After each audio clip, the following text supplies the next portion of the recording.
and welcome to this. Yes, Sherlock Holmes. It was on sale on Steam. I thought it looked quite cool, and it's obviously not like a horror game or anything scary, but it hopefully is a fun game. Maybe it has a bit of a story, and there's going to be lots of puzzles in it as well. And I'm looking forward to this actually, because I've looked at reviews on it and stuff, and it seems okay. So let's go for it.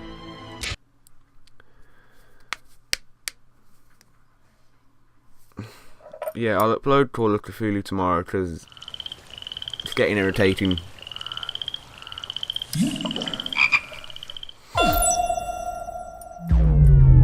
I might even upload this when I upload Call of Cthulhu. We'll see.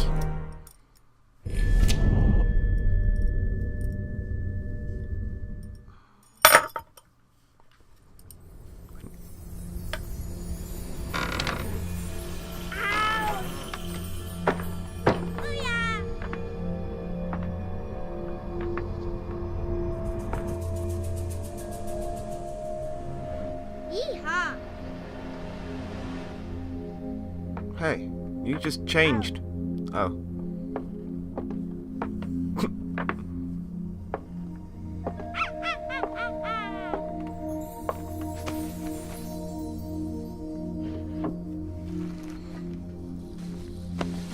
Swag.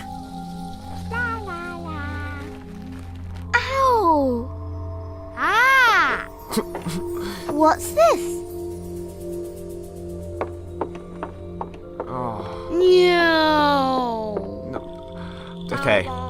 A complaint so far. None of the subtitles have matched yet.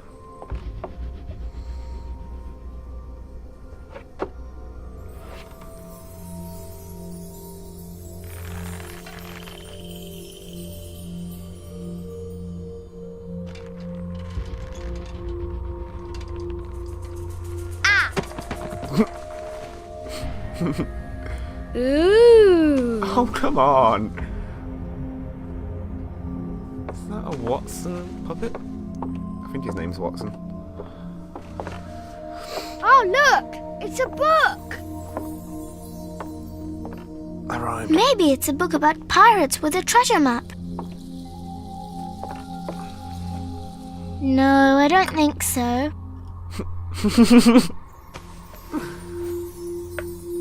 I wish that I had seen through all your lies.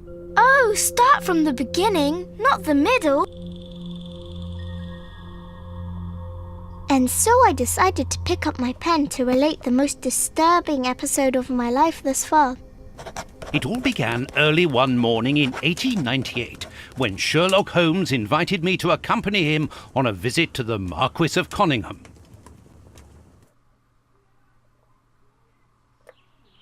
Whoa. Okay. Close up. Watson, my dear fellow, we can now go and It is inform Watson. the Marquis that we have found sorry. the Samoan necklace, and very much faster than Inspector Baines, too, which pleases me. Have you really solved the theft, Holmes? And so quickly?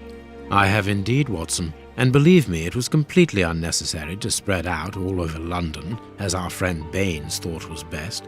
He likes to boast that his methods are equal to mine, but once again the outcome has contradicted him. After all these years of accompanying you upon your investigations, I thought that by now I should be reasonably capable of following your train of thought. But in this particular case, I must admit that I don't understand anything at all. Ah, you see, but you do not observe, Watson. There lies the difference. It is a matter of course. A matter of course? In the middle of the night, when everyone is fast asleep, the service bell within that room rings out and alerts the servants. They dress quickly and come running, but the door is locked and there is a strong smell of burning from within. A few seconds later, the master of the house himself, the robbed Marchioness's husband, the Marquis of Conyngham, arrives and unlocks the door using the sole key. A fire has started inside the room, but they have managed to arrive in time to put it out. It is at that moment that the Marquis realizes that the famous Samoan necklace, which had been safe within its glass cabinet only a few hours earlier, has now disappeared. In order to explain, let us confirm my theory before the arrival of Inspector Baines. Ooh, okay. Right, first things first, get rid of that, because that'll just get annoying. I'm sorry for that being there if it is. Ooh, okay then, so it's third person. It's quite cool, I like that actually. It looks quite nice actually as well. But yeah, the first cutscene with the children was annoying. Every single subtitle was wrong for like the first bit. This window was cut with a diamond. A clean, discreet piece of work. This is where the necklace was. See how tiny the hole is, and not one fingerprint upon the window. Okay, that's quite cool. You always interact with left click. After a clue is examined, the icon will turn green. Please move Sherlock Holmes near the left window. You should see 2 clue icons simultaneously. The left window? Oh, okay. To enter examination mode with multi-zone, press click and you can switch cursor between items with WAS and D. Ooh, okay, I like that actually. So, A mark undoubtedly made by a diamond. Someone tried to cut the glass, but he was interrupted. Therefore, the thief tried to escape through the window, but he was interrupted. well done, Watson. Just repeat exactly what I say. All the windows are locked. They've not been forced.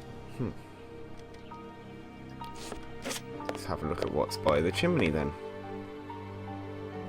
Ooh, magnifying glass.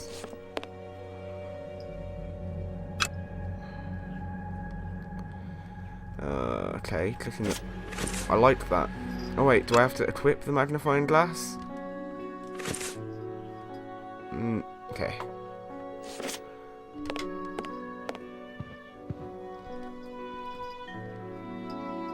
Ah, okay, so I can scroll through them. Can I? Oh, I can't use my numbers. Okay, use the magnifying glass. Let us examine the crumpled scores that have fallen off the piano. Ooh, what songs are these? Is it Baby? Or Call Me Maybe? They're my favourites. Oh, I have to use this. Oh, I like that. A flat 6, A flat 6 with a G in the bass. F minor 7, F minor 7 with an E flat in the bass. What is this? Is Sherlock Holmes, is he meant to have a good musical knowledge?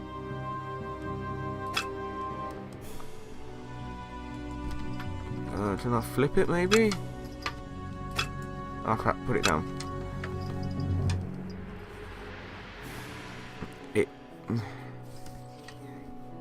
It's in the key of E flat, as you can tell by the first chord and the key. I'm just giving a music lesson. Is that? No, it's not. I'm gonna stop because I'm doing music theory here. So, is there really nothing on here that is of any use to Sherlock? Maybe. Okay. Oh, okay. It's got to be something to do with these. Let us examine the crumpled scores that have fallen off the piano. Okay. Let's go all across it.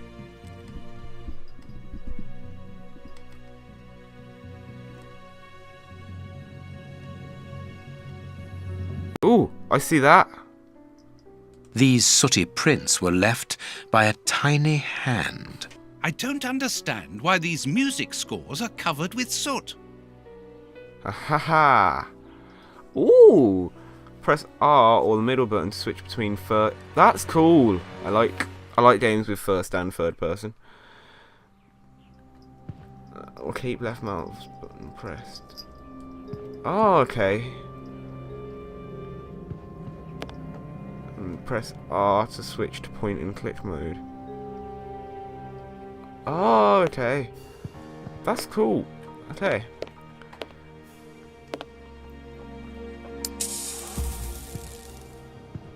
Okay. Not very well kept, this aquarium. I can see a dead fish floating on the surface. Okay, this is cool. I like third person though, so I want to keep it. Oh, yeah, there we go. This draft screen makes an ideal hiding place. As the theft was committed at night, I conclude that the thief hid himself behind the draft screen and waited until he was alone in the room. Okay. This is quite cool. Is there any more clues that I have missed? Yes, there is. A candle. It must have fallen from the chandelier. More clues. Clues. These documents are not very interesting, even though they're addressed to the Minister of Maritime Affairs. The Marquis himself. Certainly sounds interesting. But no, what do I want to do now? Oh, wow. Okay.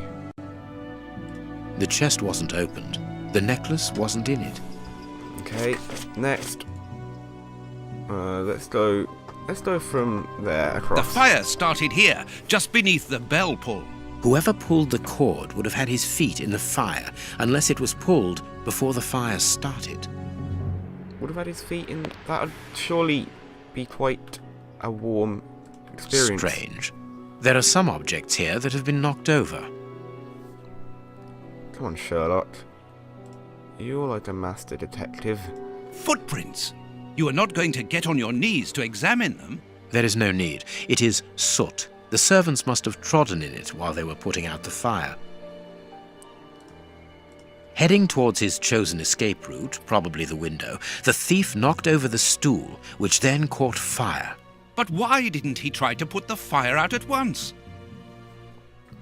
Because he was on the run.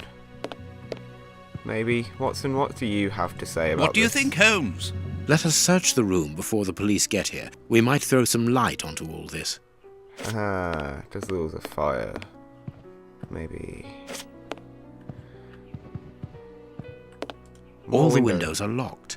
They've not been forced. So how did he get out? Ooh. Strange. There aren't any prints. Yet I'm sure that the thief hid here. Maybe there is more than one thief. When the servants arrived at the door, having been alerted by the bell, they saw evidence of the theft and the fire, but they didn't see the thief. This door is very hard to force. The Marquis is the only person to have the key. The thief could not get out through here until eventually, when the door was opened by the servants. Ah, Mr. Holmes, you're already here. Good morning, Inspector. You've arrived just in time. Scotland Yard arrives like the cavalry, always in the nick of time. Ah, but I know that satisfied expression, Mr. Holmes. Have you already solved the case? It's possible. We have retraced the thief's rather unusual footsteps. He is a true acrobat. But what I cannot understand is that when the servants entered the room, there was no one to be seen. An acrobat, perhaps, but an invisible one? I do not think so. The only explanation is that the thief escaped before the servants arrived. I don't know how, but there is no other way. He hid on the chandelier. Half a point for the doctor, nil for the inspector. I am pleased to see that you find the situation amusing, Mr. Holmes. Very well then, explain. Dr. Watson was correct when he mentioned acrobatics, but he is mistaken about the nature of the acrobat. As for you, Baines, you're quite incorrect, as the thief was in the room when the servants entered. Explain, for heaven's sake, Mr. Holmes. Watson, how could a thief be missed in the middle of 8 men? I don't know.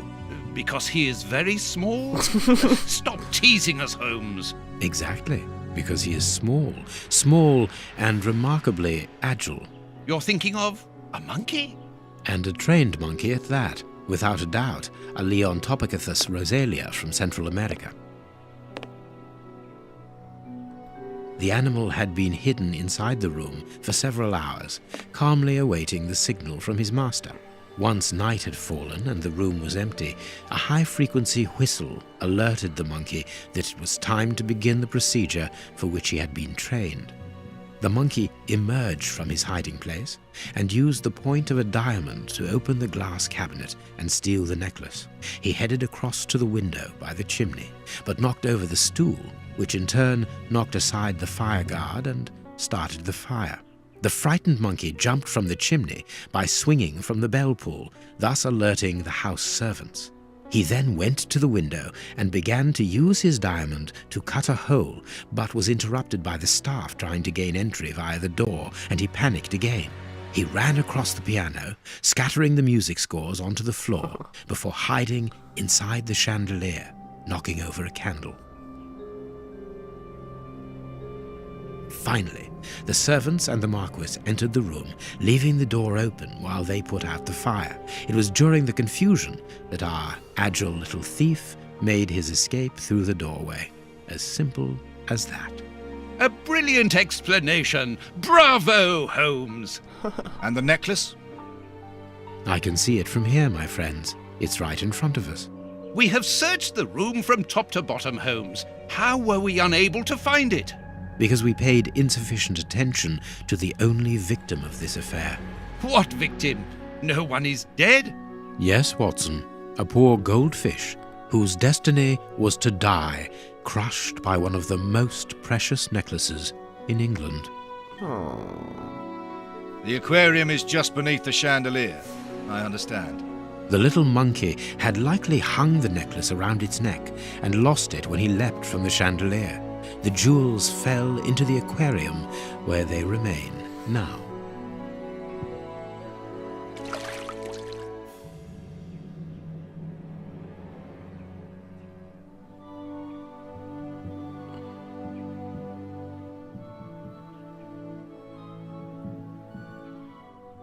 Marquis, here is your necklace, intact, just a little wet. Ha! Mr. Holmes, this brilliant demonstration does credit to your reputation. Thank you so much, Marquis. Do you wish to verify the authenticity of your jewel? No, I recognize it. I have spent many hours admiring it, you know. Good. I will return it to its box and... Inspector, a bank has just been held up. You must follow me at once. Orders of Scotland Yard. What times? Sirs, duty calls. My regards, Marquis. And well done again, Mr. Holmes. There, the necklace is in its box. We've lost enough time here. Let's go home, Watson. Ah, very well, as you wish. A good day to you, Marquis. With pleasure, gentlemen. And once again, thank you. Right. I like this Sherlock, like the character himself. I'm gonna say that. And I also like how that left me like astounded how he knew all that, which is kind of cool.